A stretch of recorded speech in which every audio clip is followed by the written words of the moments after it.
Hello friend, this is Kapil Kumar Bhagat. Welcome to science time. बात करते हैं सीटेट 2021-22 की। यहाँ पे हम सेकंड पेपर का एनालिसिस करेंगे, जिसमें हम मैथ साइंस में साइंस के 30 क्वेश्चन लेंगे और इनका एनालिसिस करेंगे और देखेंगे कि क्वेश्चन पेपर में क्वेश्चन किस लेवल के आते हैं, किस टॉपिक से ज़्यादा पूछे जाते हैं, उनका स्तर कैसा होता है, उनकी लैंग्वेज कैसी होती है। ये सारा हमको समझ में आ जाएगा, जिससे हम आने वाले एग्जामिनेशन में क्वेश्चन पेपर के क्वेश्चनों को आसानी से समझ पाएंगे और उनको सॉल्व कर पाएंगे। इसलिए ओल्ड पेपर का एनालिसिस करना थोड़ा सा ज़रूरी हो जाता है, नहीं तो ज़्यादा पढ़ के भी कोई फ़ायदा नहीं है। चलिए देखते हैं। तो हम बात करेंगे प्रीवियस ईयर क्वेश्चन पेपर 2014 की। 2014 क्वेश्चन पेपर लिया हुआ है मैंने यहाँ पे। देखते हैं। यहाँ पहला क्वेश्चन है, मीन 61 वाला क्वेश्चन जो है, यहाँ पूछा गया है कि मानव उत्सर्जन तंत्र के विषय में नीचे दिए गए कथनों का अध्ययन कीजिए। ठीक है, तो मानव उत्सर्जन तंत्र के बारे में यहाँ कुछ कथन दिए हुए हैं, उनका अध्ययन करते हैं। तो फर्स्ट वाला जो ए वाला है, क्या बोल रहा है? जल में घुले हुए अपशिष्ट पदार्थ वृक्कों में मूत्र के रूप में पृथक कर लिए जाते हैं। दूसरा है बी नंबर, मूत्र में संचित मूत्र मूत्र मार्ग जिसका दूसरा सिरा मूत्र रंध्र से जुड़ा होता है होकर बाहर निकाल दिया जाता है। फिर मूत्र वाहिनियों से होता हुआ मूत्र मूत्राशय में जाता है। डी है, उपयोगी पदार्थों को रक्त में पुनः अवशोषित कर लिया जाता है। और जो ई है, उपयोगी और हानिकारक दोनों ही प्रकार के पदार्थों से युक्त रस निस्यंद के लिए वृक्कों में पहुंचता है। तो ये सारी चीज़ें जो हैं वह सारी चीज़ें सही हैं यहाँ पे, लेकिन इनका क्रम जो है वो अलग अलग दिया हुआ है। यहाँ नीचे दिया भी हुआ है, उपर्युक्त प्रश्नों को दी गई प्रक्रिया में सही क्रम में जोड़ना है। तो यहाँ इनका क्रम जो है वो अलग अलग है, तो हमें क्या करना है? क्रम को सही तरीके से जोड़ना है। मीन्स यहाँ पे आगे पीछे ऊपर नीचे दिया हुआ है, तो इसको हम क्या कर लेते हैं? सही कर लेते हैं। तो सबसे पहला काम जो हो जाएगा, और वो क्या हो जाएगा इसका? सबसे पहला काम उपयोगी और हानिकारक दोनों ही प्रकार के पदार्थों से युक्त रक्त निस्यंद के लिए वृक्कों में पहुंचता है। सबसे पहला काम तो ये हो जाएगा। फिर सेकंड वाला क्या हो जाएगा? उपयोगी पदार्थों को रक्त में पुनः अवशोषित कर लिया जाता है। ठीक, उसके बाद थर्ड काम जो हो जाएगा वो क्या हो जाएगा? जल में घुले हुए अपशिष्ट पदार्थ वृक्कों में मूत्र के रूप में पृथक कर लिए जाते हैं। ठीक, फिर क्या हो जाएगा? सी नंबर, मीन्स मूत्र वाहिनियों से होता हुआ मूत्र मूत्राशय में चला जाता है। और जो लास्ट बचता है वो क्या हो जाएगा? मूत्राशय में संचित मूत्र मार्ग जिसका दूसरा सिरा मूत्र रंध्र से जुड़ा होता है से होकर बाहर निकाल दिया जाता है। इस प्रकार से जो पूरी प्रोसेस होती है वो इन चरणों में कंप्लीट हो जाती है। तो इसके लिए यहाँ पे कौन सा ऑप्शन आ जाता है अपना? सेकंड नंबर का ऑप्शन हमारा क्या हो जाएगा? सही हो जाएगा। चलिए बात कर लेते हैं क्वेश्चन नंबर नेक्स्ट की। तो 62 नंबर का क्वेश्चन क्या बोलता है? अमीबा के पदाभ किसमें सहायता करते हैं? मतलब उसके जो पैर होते हैं, जिनको हम कूटपाद बोलते हैं, झूठे पैर जो बनते हैं और मिट जाते हैं, इसलिए उनको झूठे पैर बोला जाता है या कूटपाद बोला जाता है। तो वह किसमें मदद करते हैं? पहला है केवल भोजन का आभास कराने में, दूसरा है केवल भोजन को पकड़ने में, तीसरा है केवल गति करने में, और गति देने एवं भोजन को पकड़ने में। ठीक है, तो यहाँ चौथे नंबर का ऑप्शन बिल्कुल सही हो जाएगा। दोनों काम करता है, गति भी करता है और भोजन को भी पकड़ता है कूटपाद से। ठीक है, तो इस प्रकार से ये दो क्वेश्चन यहाँ के कंप्लीट हो जाते हैं। चलिए नेक्स्ट देखते हैं। क्वेश्चन नंबर 63 क्या बोलता है? नीचे कुछ जीव दिए गए हैं। ठीक है, जैसे ईस्ट, खटमल, जो, कमरबेल, शैवाल, जू, छत्रक मीन्स मशरूम और लाइकेन, इनमें से परजीवियों में वर्गीकृत किए जाने वाले जीवों को बताना है। तो यहाँ पे भी जीव जो हैं वो मिक्स हैं। यहाँ पे जो परजीवी हैं, पैरासाइट्स हैं, जो दूसरे पे भोजन के लिए आश्रित रहते हैं, उन्हें हमें बताना है कि यहाँ कौन से हैं। तो यीस्ट तो नहीं है। खटमल परजीवी है? बिल्कुल है परजीवी खटमल। उसके बाद जोग भी है, अमरबेल भी है, सेवाल नहीं है, अपना भोजन स्वयं बनाती है। और छत्रक जू भी है, छत्रक मीन्स मशरूम, ये नहीं है, लाइकेन भी नहीं है। तो हमारा ऑप्शन कौन सा हो जाएगा यहाँ से? हमारा ऑप्शन हो जाएगा, मतलब यहाँ पे जौक बिल्कुल है, खटमल बी, खटमल, जौक, अमरबेल, सेवाल, सेवाल तो नहीं होगा, जू, छत्रक। तो इसमें हमारा जो ऑप्शन हो जाएगा वो हो जाएगा, यहाँ से लेते हैं, खटमल हो जाएगा फर्स्ट, जौक हो जाएगा, ठीक है, अमरबेल हो जाएगा, ठीक, और उसके बाद क्या हो जाएगा, जू हो जाएगा। तो ये सारी चीज़ें जो हैं, चार चीज़ें ये क्या हैं, परजीवी हैं, पैरासाइट्स हैं। यीस्ट नहीं है, सेवाल भी नहीं है, मशरूम भी नहीं है, लाइकेन भी नहीं है, लाइकेन सहजीवी है। ठीक है, तो इस प्रकार से इसका ऑप्शन कौन सा हो जाएगा? Option number third, option number third जो है इसका सही आंसर हो जाएगा। चलिए बात करते हैं अगले क्वेश्चन की। तो अगला क्वेश्चन जो है हमारा 64, कॉलम ए में वैज्ञानिकों के नाम दिए गए हैं और कॉलम बी में कुछ खोजें दी गई हैं। ठीक है, तो इन खोजों को मिलाना है कॉलम ए और कॉलम बी से। ठीक, तो देख लेते हैं। पहले जो है अलेक्जेंडर फ्लेमिंग है, दूसरे हैं एडवर्ड जेनर, तीसरे हैं लुईस पास्चर, चौथे हैं रॉबर्ट कोच। और यहाँ उनकी खोजें दी गई हैं, एंथ्रेक्स जीवाणु, किडवन, ठीक है, लैक्टोबैसिलस जीवाणु, पेनिसिलिन और चेचक का टीका। तो यहाँ पे हमको मिलाना है। तो अलेक्जेंडर फ्लेमिंग ने जो थी वो क्या की खोज की थी? तो अलेक्जेंडर फ्लेमिंग जो थे उन्होंने जो खोज की थी वो थी पेनिसिलिन की। तो फर्स्ट वाला जो ऑप्शन आ जाएगा अलेक्जेंडर फ्लेमिंग का, वो पेनिसिलिन आ जाएगा।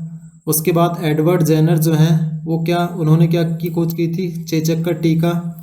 फिर आता है लुईस पास्चर, तो लुईस पास्चर ने किडवन क्रिया को किया था। उसके बाद आता है रॉबर्ट कोच, तो रॉबर्ट कोच जो थे उन्होंने एंथ्रेसाइक जीवाणु के बारे में खोजा था। ठीक है, तो यहाँ पे जो ऑप्शन हो जाएगा अपना सही ऑप्शन, वो ऑप्शन कौन सा हो जाएगा?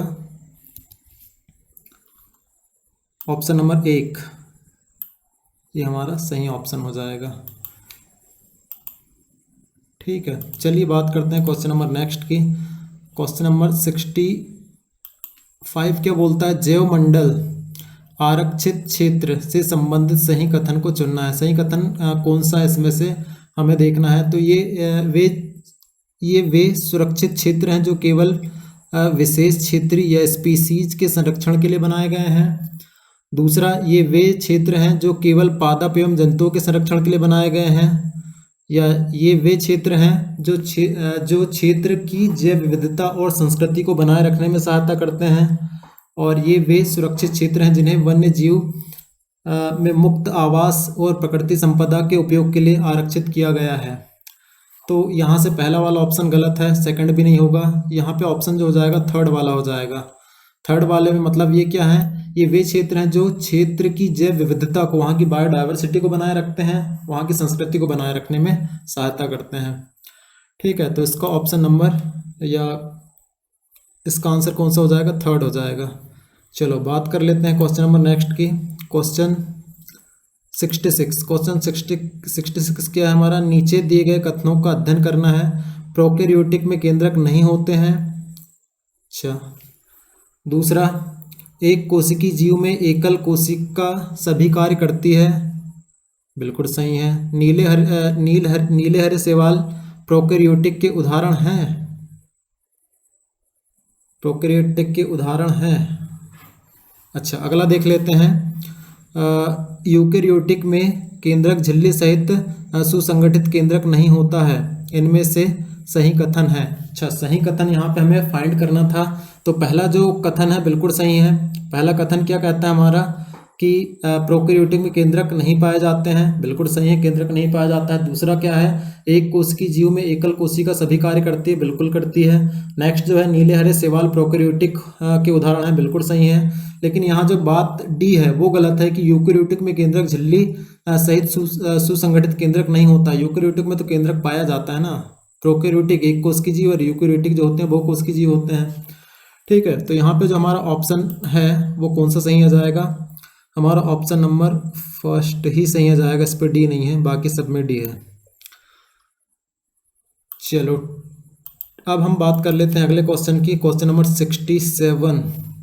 यहाँ पे दिया गया है कि दिए गए आरेख में मनुष्य के शरीर की 4 अंतःस्रावी ग्रंथियों की स्थिति ABCD द्वारा अंकित की गई हमको बताना है। ठीक है, तो हम ऑप्शन ना पढ़ के पहले यहाँ से स्टार्ट कर देते हैं। ए नंबर की जो ग्रंथि है वो कौन सी ग्रंथि होगी? तो ए नंबर की जो ग्रंथि हो जाएगी जो हमारे माइंड में पाई जा मतलब सिर में पाई जाती है, तो ये ग्रंथि हो जाएगी हमारी पीयूष ग्रंथि, जिसको हम बोलते हैं पिट्यूटरी ग्लैंड। उसके बाद सेकंड आता है बी, थायराइड ग्लैंड, जो हमारे गले में पाई जाती है।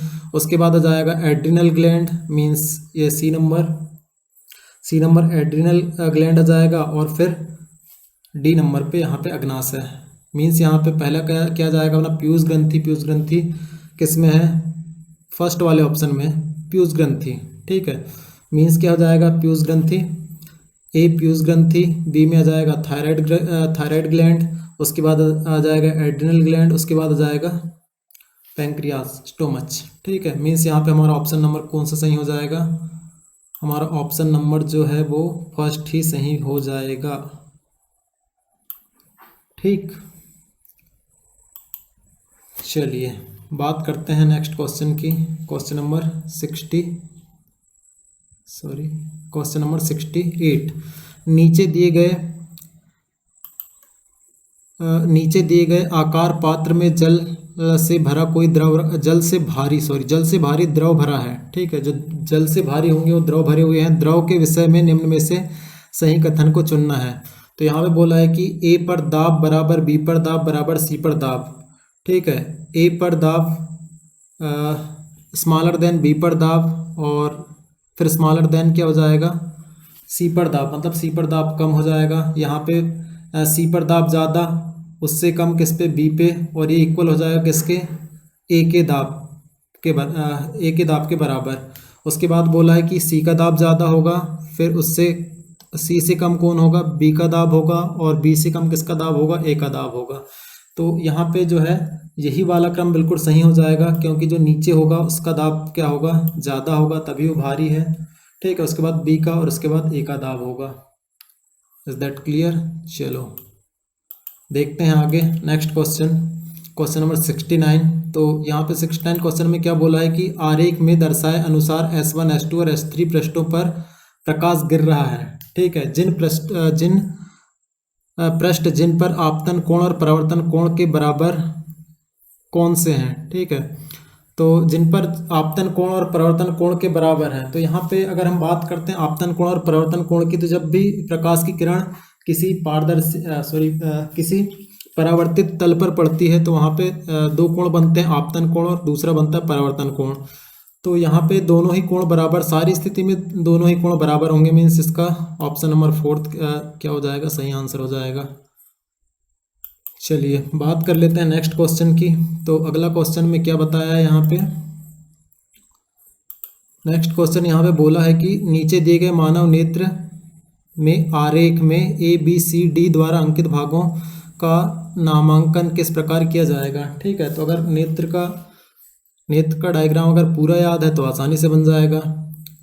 ठीक है, यहाँ ABCD यहाँ पे नामांकन करना है, हमें नाम दिए गए हैं, सिर्फ इनको बताना है कौन सा कहाँ पर होगा। ठीक है, तो बात कर लेते हैं। सबसे पहला ए, तो ए जो है ये क्या है? पक्षाभ आ जाएगा।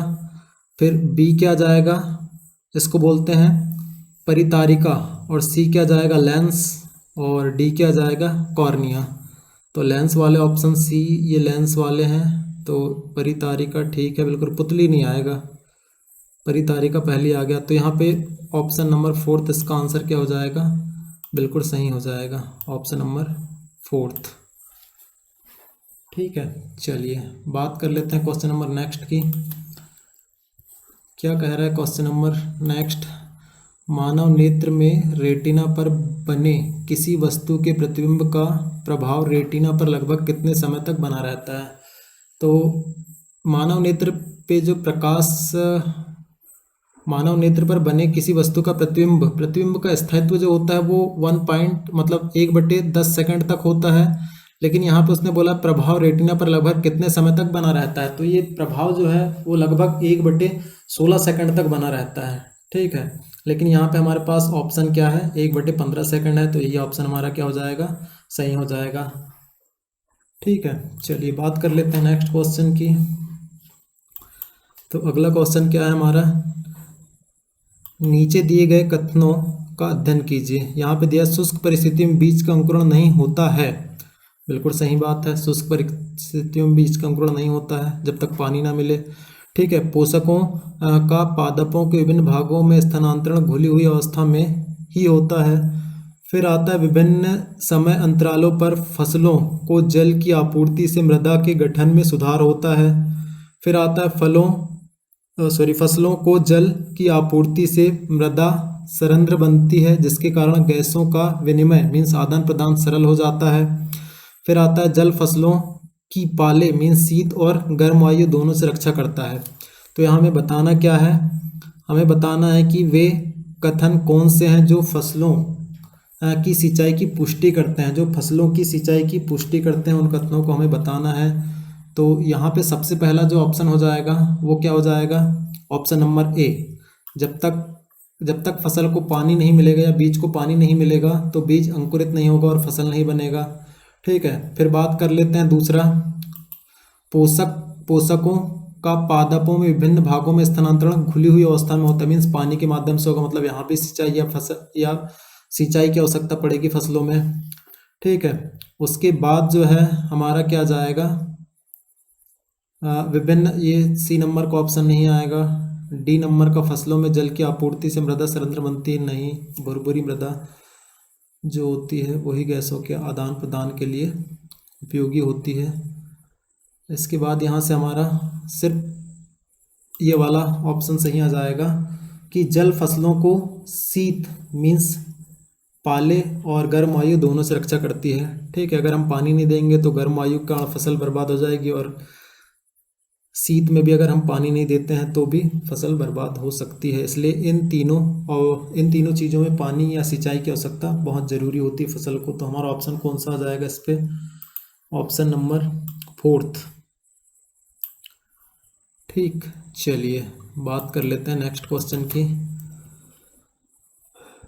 यहाँ पे क्या बोला गया है, नीचे दिए गए कथनों का अध्ययन कीजिए। गुणसूत्र केंद्रिका में स्थित होता है। गुणसूत्र कहाँ स्थित होता है, केंद्रिका में स्थित होता है। अच्छा, दूसरा क्या है, जीन गुणसूत्र में स्थित होते हैं। फिर तीसरा क्या है, एक कोश की जीव श्वसन और जनन करते हैं।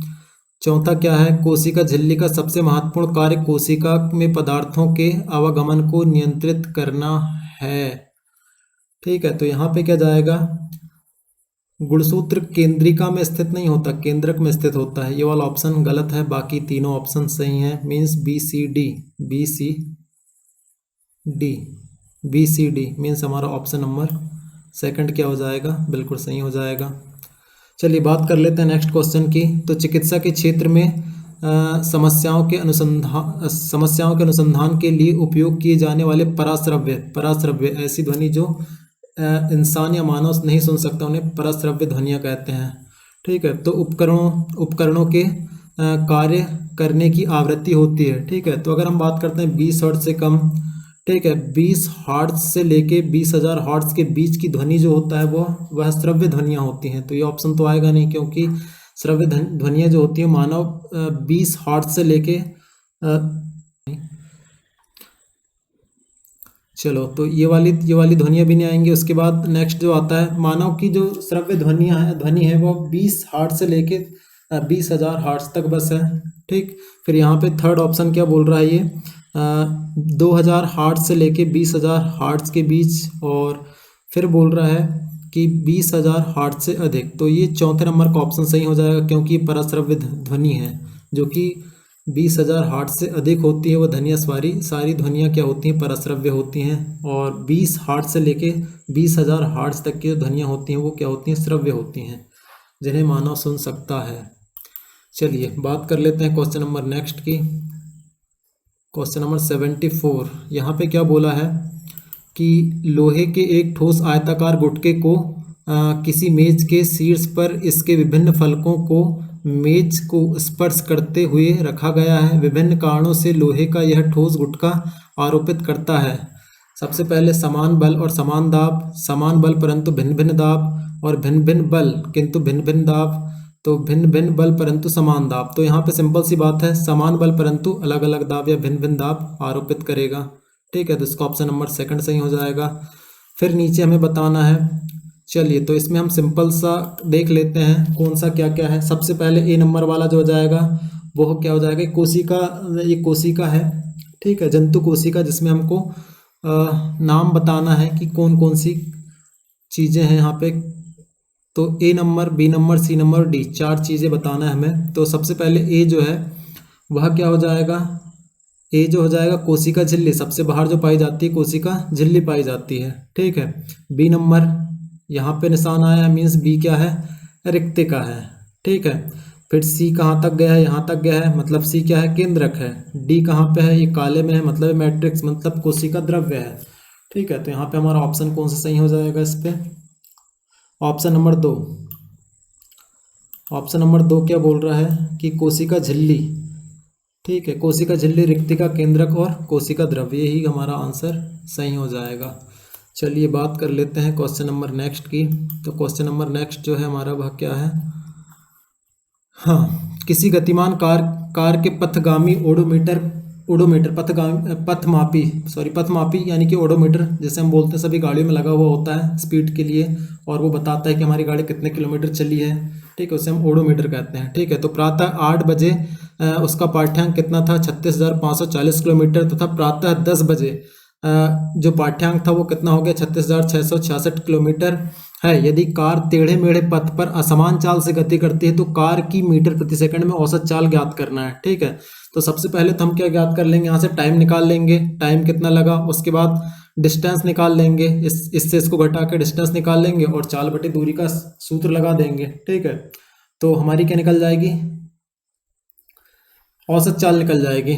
ठीक है, तो यहाँ पे हमें क्या निकालना है, मीटर प्रति सेकंड में निकालना है, मतलब कन्वर्ट करना पड़ेगा। यहाँ किलोमीटर में दिए है और समय घंटे में दिया हुआ है, तो क्या हो जाएगा, हम इसको काय में कन्वर्ट कर लेंगे, मीटर प्रति सेकंड में निकाल लेंगे। तो हमारा आंसर इस पे जो आएगा इसका वो कितना आ जाएगा, 17.5। ठीक है, बाद में करेंगे सारी सबकी डीप स्टडी। ठीक है, सारे सवाल देखेंगे अच्छे से। फिलहाल हम सिर्फ एक आइडिया ले रहे हैं कि क्वेश्चन कैसे पूछे जा सकते हैं। चलो बात कर लेते हैं 78 नंबर के क्वेश्चन की। तो 78 में क्या बोला है, किसी छात्र के पास हल्दी का गाढ़ा पेस्ट है। ठीक है, इस पेस्ट को हाइड्रोक्लोरिक अम्ल और सोडियम हाइड्रोक्साइड के जली विलयन में अलग अलग डालने पर वह किस रंग, ठीक है, किस रंग यानी किन रंगों का प्रेक्षण करेगा। ठीक है, तो दोनों प्रकरणों में पीला असंभव है, क्योंकि यहाँ पे एक जो है वो एसिड है और दूसरा बेस है। ठीक है, बेसिस है। तो यहाँ पे हाइड्रोक्लोरिक अम्ल मीन्स ये अम्ल है, तो इसके साथ पीला रंग देगा, बिल्कुल देगा, और सोडियम के साथ ही क्या कैसा हो जाएगा, लाल हो जाएगा। यही ऑप्शन क्या हो जाएगा हमारा, सही हो जाएगा। बाकी चीज़ें क्या हैं, हाइड्रोक्लोरिक अम्ल में गुलाबी तो देगा नहीं, सोडियम हाइड्रोक्साइड नीला, फिर आता है हाइड्रोक्लोरिक अम्ल के में नीला और सोडियम हाइड्रोक्साइड, ये उल्टा हो गया। तो यहाँ पे ऑप्शन नंबर हमारा सेकंड ही क्या हो जाएगा, सही हो जाएगा। चलिए बात कर लेते हैं क्वेश्चन नंबर नेक्स्ट की। तो यहाँ पे बोला है कि जो क्षुद्रांत में दीर्घ रोम मीन्स रसांकुर के संदर्भ में नीचे दिए गए कथनों का अध्ययन करना है। ठीक है, तो देखते हैं रसांकुर का अध्ययन करना है। इसमें पहले देख लेते हैं क्या बोला है इसमें दीर्घ रोम पचे हुए भोजन को, अच्छा कौन सा सही है कौन सा गलत है ये पूछा है ना, अवशोषित करने योग्य बातों और कथन। ठीक है, तो पहला हम देख लेते हैं। पहला क्या हो जाएगा, ये अंगुली के समान उभरी हुई रचनाएं होती हैं और इनकी संख्या हजारों में होती है, बिल्कुल सही बात है। इनकी भित्ति बहुत पतली होती है, ये भी सही बात है। इनमें उनकी सतह के निकट सूक्ष्म रुधिर वाहिकाओं का जाल फैला हुआ होता है, बिल्कुल सही बात है।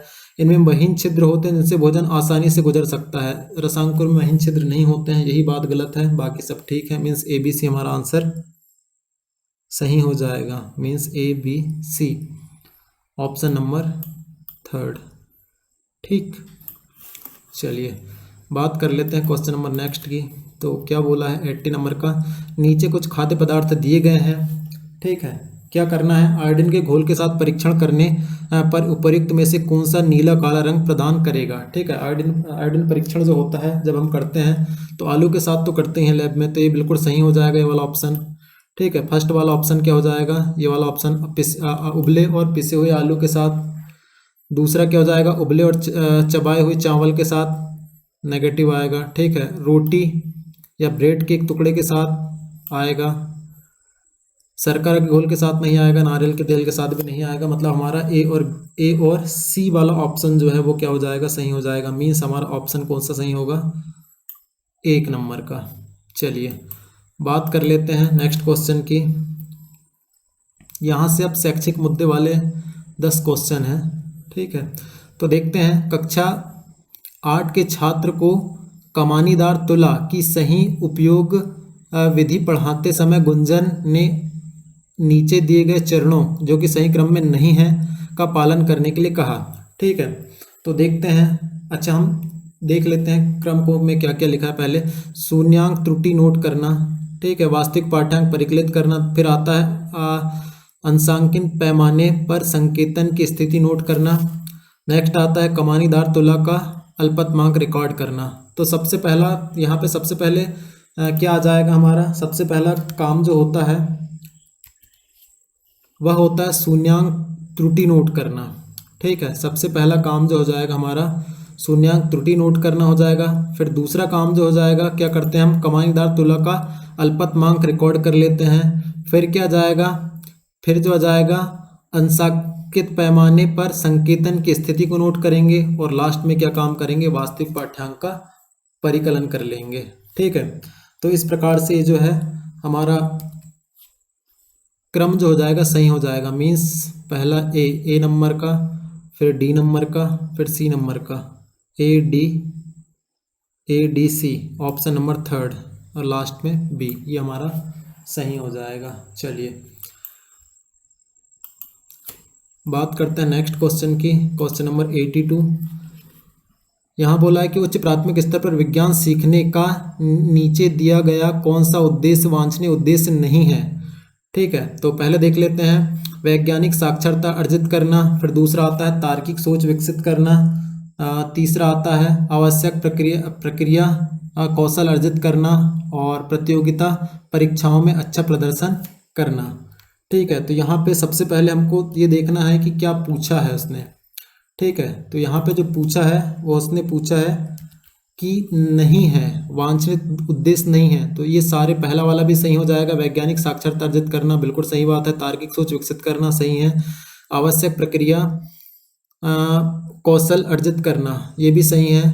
लेकिन यहाँ पे अगर हम बात करते हैं प्रतियोगी परीक्षाओं में अच्छा प्रदर्शन करना, तो ये जो है वह उद्देश्य नहीं होगा। ठीक है, विज्ञान सीखने का यहाँ पे सबसे मेन जो बात है वह देखना है कि यह नहीं है। अगर हम है की बात कर लेते तो यहाँ से कोई भी ऑप्शन पे सही का क्लिक सही कर देते उसको, लेकिन यहाँ पे नहीं, जिस क्वेश्चन में आता है तो वहाँ बिल्कुल कान खड़े करके हमें देखना है कि क्वेश्चन में क्या पूछा गया है। चलिए बात करते हैं क्वेश्चन नंबर नेक्स्ट की, 83। विज्ञान शिक्षण में रोल प्ले की तकनीक को एक प्रभावी नीति मानने का कारण यह है कि, प्रभावी नीति मानने का कारण यह है कि, सबसे पहले देखते हैं ये वास्तविक जीवन में किसी की भूमिका को अच्छी प्रकार से समझना सुनिश्चित करती है, बिल्कुल नहीं। यह अधिगम प्रक्रिया में छात्र की सक्रिय भागीदारी सुनिश्चित करती है, बिल्कुल सही है। यह छात्रों की सामाजिक कुशलताओं को बढ़ावा दे सकती है, बिल्कुल नहीं। यह अधिगम प्रक्रिया की एक रास्ता को तोड़ना सुनिश्चित करती है, जोड़ती है, तोड़ती नहीं, बिल्कुल गलत है। मतलब यहाँ पे हमारा ऑप्शन नंबर सेकंड जो हो जाएगा वह सही हो जाएगा, 83 का 2। ठीक, यह अधिगम प्रक्रिया में छात्र की सक्रिय भागीदारी सुनिश्चित करती है। ठीक है, अगर आप विज्ञान पढ़ते हैं तो विज्ञान में एक्टिव माइंड बहुत ज़रूरी है, active mind with present body. चलिए बात कर लेते हैं क्वेश्चन नंबर 84 की। तो यहाँ पे पूछा है कि विज्ञान को प्रश्न करना, खोजबीन करना, स्वयं करना और अन्वेषण करना माना जाता है, बिल्कुल सही बात है। तो विज्ञान शिक्षण के समय दीपिका द्वारा कराए गए नीचे दिए गए क्रियाकलापों में से कौन सा उन मापदंडों को संतुष्ट करने के लिए सबसे उपयुक्त है? सूक्ष्म जीवों पर यूनिट टेस्ट, अच्छा, में भी हो सकता है। आगे देखते हैं, सामान्य रोगों पर सामूहिक चर्चा, फिर आता है पर्यावरणीय समस्याओं पर वाद विवाद, और फिर आता है ध्वनि की प्रकृति पर परियोजना कार्य। सबसे अच्छा एग्जाम्पल जो हो जाएगा वो क्या हो जाएगा? परियोजना कार्य। इनमें सारी चीज़ें सम्मिलित हो जाएंगी, प्रश्न करना, खोजबीन करना, ठीक है, स्वयं करना और अन्वेषण करना। ठीक, तो यहाँ पे ऑप्शन नंबर हमारा क्या हो जाएगा? ऑप्शन नंबर 4 बिल्कुल सही हो जाएगा। बात करते हैं राष्ट्रीय पाठ्यचर्या की रूपरेखा मीन्स एनसीएफ 2005 की यह अनुशंसा सिफारिश, ठीक है, की गई है कि उच्च प्राथमिक स्तर पर विज्ञान शिक्षण में अधिक बल दिया जाना चाहिए। ठीक है, अधिक बल किस पे दिया जाना चाहिए? तो सबसे पहला आता है कक्षा की पढ़ाई को विद्यालय की बाहरी जीवन से संबंधित करना। अच्छा, दूसरा क्या है? पाठ्य पुस्तक में दिए गए सभी वैज्ञानिक पदों को याद करना। फिर तीसरा जो आता है वो आता है पाठ्य पुस्तक के अभ्यास की सभी प्रश्नों के उत्तर देने के लिए, और परीक्षाओं में परीक्षार्थियों के प्रदर्शन में सुधार लाने के लिए।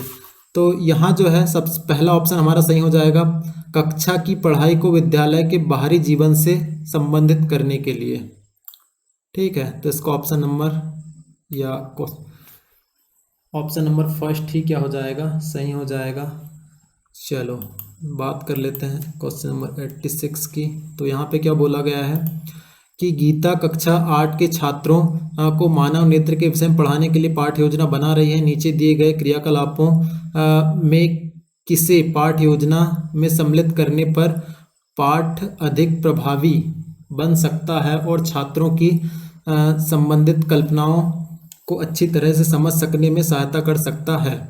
ठीक है, तो यहाँ पे देख लेते हैं ये क्या कहना चाह रहा है एक्चुअल में कि एक पाठ्य योजना बना रही है। ठीक है, और नीचे दिए गए क्रियाकलापों में से पाठ्य योजना से सम्मिलित करने पर पाठ अधिक प्रभावी बन सकता है। ठीक है, यही बात है कि पाठ अधिक प्रभावी कब बनेगा। ठीक है, तो कब बनेगा? अच्छा गृह कार्य बनाना। ठीक, दूसरा क्या जाएगा? कक्षा में छात्रों को नोट लिखवाना। तीसरा क्या जाएगा? छात्रों के क्रियाकलापों और कक्षा में पारस्परिक प्रश्नोत्तर का उपयोग करना। ये बिल्कुल सही ऑप्शन हो जाएगा। मानव नेत्र का मॉडल का निर्देशन करना, ये नहीं आएगा। ऑप्शन नंबर थर्ड जो होगा इसका परफेक्ट आंसर हो जाएगा। चलिए बात कर लेते हैं क्वेश्चन नंबर 87 की। राष्ट्रीय पाठ्यचर्या की रूपरेखा एनसीएफ 2005 से काफ़ी क्वेश्चन पूछे जाते हैं, इसलिए एनसीएफ 2005 को तो पूरा पढ़ ही लेना है ना। की सिफारिशों के आधार पर एनसीईआरटी की विज्ञान पुस्तकों में अधिक बल दिया गया है। ठीक है, रटने की प्रकृति को हतोत्साहित करने पर बिल्कुल नहीं आएगा, क्योंकि एनसीएफ या एनसीईआरटी या कोई भी टीचर भी जो है क्लास में कभी रोट मेमोराइजेशन पर बल नहीं देते हैं। ठीक है, तो ये तो बिल्कुल नहीं आएगा। अच्छा, यहाँ पे क्या बोला गया है? राष्ट्रीय सिफारिशों के आधार पर एनसीईआरटी की विज्ञान पुस्तकों पर अधिक बल दिया गया है। हाँ, तो पहला वाला ठीक है, रटने की प्रकृति को हतोत्साहित करना, ठीक है ये। दूसरा आता है विज्ञान की पाठ्यचर्या के विभिन्न कार्य क्षेत्रों के बीच तीक्ष्ण सीमाएं बनाए रखने पर, ये। फिर नेक्स्ट आ जाएगा छात्रों की सक्रिय अधिगम अनुभव प्रदान करने पर, या फिर डी आ जाएगा वैज्ञानिक पदों की यथार्थ परिभाषाएं सीखने पर।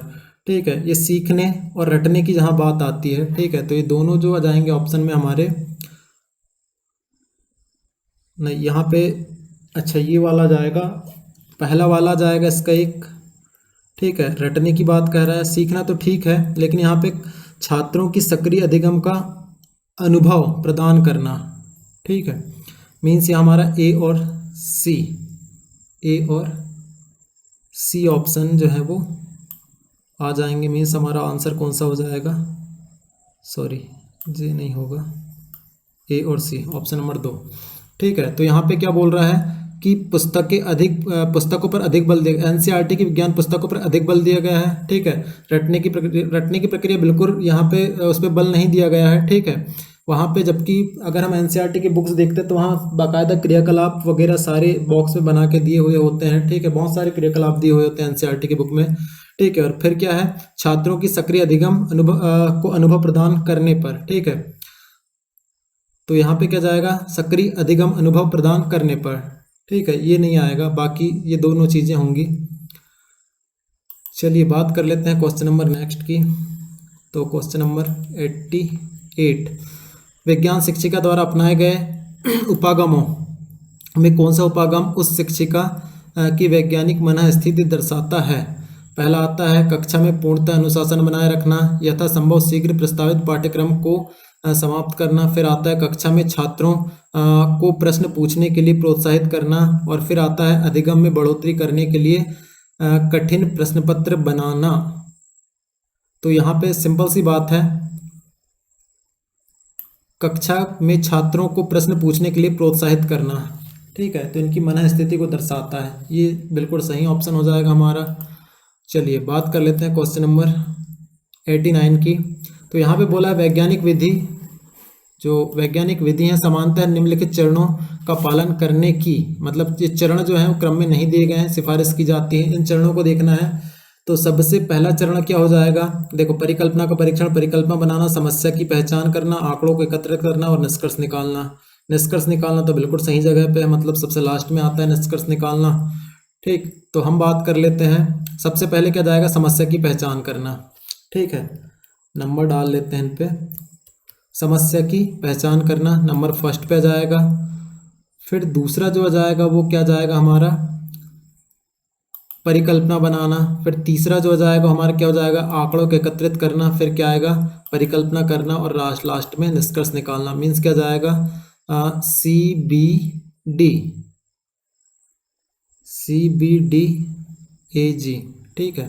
तो हमारा ऑप्शन जो है वो कौन सा जाएगा, सेकंड, ये बिल्कुल सही हो जाएगा, ठीक है। चलिए, तो ये वैज्ञानिक विधियां हैं जो कि क्रम से होती हैं, जब भी हम कोई परीक्षण करते हैं तो इनको क्रम से किया जाता है, ठीक है। चलिए बात कर लेते हैं नेक्स्ट क्वेश्चन की।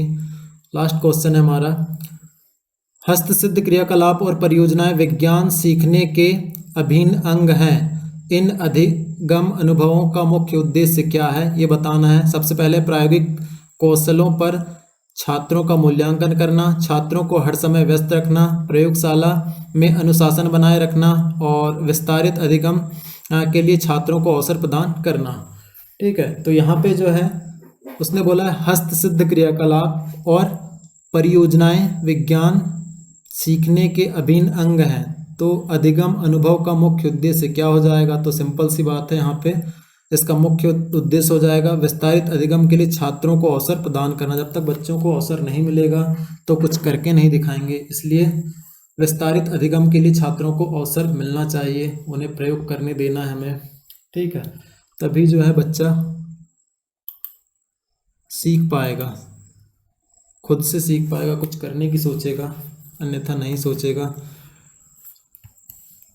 चलिए, तो यहाँ पे हमारे जो 30 क्वेश्चन थे लगभग खत्म हो गए हैं। 61 से लेके 90 तक जो थे 30 क्वेश्चन, ये विज्ञान का जो चैप्टर होता है 30 क्वेश्चन रहते हैं, 30 अंक होते हैं। इस पर हमने देखे कि लगभग 20 क्वेश्चन पूरे विज्ञान से थे और लगभग 10 क्वेश्चन जो थे वो शैक्षिक मुद्दे से थे।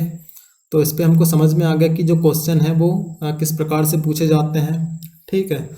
तो वीडियो पसंद आया हो तो लाइक, शेयर और सब्सक्राइब तो कर ही दीजिएगा और बेल आइकन पर क्लिक कर देना, जिससे आपको आने वाले वीडियो का नोटिफिकेशन आसानी से मिल सके, ठीक है। इसके बाद हम नेक्स्ट जो वीडियो बनाएंगे वो नेक्स्ट एक वीडियो भी जो रहेगा वो प्रीवियस ईयर के क्वेश्चन पेपर से ही बनाएंगे। अभी हम सारे क्वेश्चन पेपरों का एनालिसिस कर लेते हैं ताकि एक थिंकिंग बन जाए कि हमें क्वेश्चन कैसे पढ़ना है और किस किस टॉपिक से पढ़ना है, ठीक है। तो इसलिए हम डीप स्टडी करने से पहले क्या कर लेते हैं, क्वेश्चन को देख लेते हैं किस प्रकार के क्वेश्चन आने वाले हैं, किस प्रकार के क्वेश्चन आ सकते हैं, शैक्षिक मुद्दे से कैसे क्वेश्चन पूछे जाते हैं। ये सारी चीज़ें देखने से हम जब पढ़ेंगे तो हमको ऑटोमेटिक समझ में आ जाएगा कि हमें क्या पढ़ना है और क्या नहीं पढ़ना है, ठीक है। और स्टडी करते रहना है हमें।